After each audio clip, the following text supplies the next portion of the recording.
ഇത് 3 തവണ വിശദീകരിച്ചു. 3 തവണ. എന്നിട്ട് നിനക്ക് മനസ്സിലായോ? ഒന്നുമില്ല. പക്ഷെ ഞാൻ ശക്യം പഠിച്ചു, ഞാൻ പഠിച്ചു. എവിടെയാ പഠിച്ചത്? സ്വപ്നത്തിലോ? ഞാൻ ശരിക്കും ശ്രദ്ധിച്ചു. മതി, നിർത്ത്.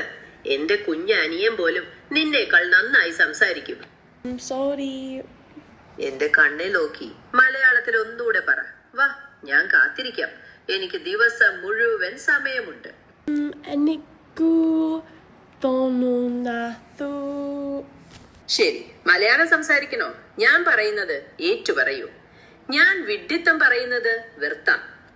ഞാൻ വെറുതെ പറയുന്ന വളരെ പതുക്കെ. എന്നാലും സാരമില്ല. നോട്ട്ബുക്ക് അടച്ചു വെക്ക്. പോയി കുറച്ച് വെള്ളം കുടിക്ക്. ഞാനൊന്ന് മയങ്ങട്ടെ. നീ എന്നെ ക്ഷീണിപ്പിച്ചു.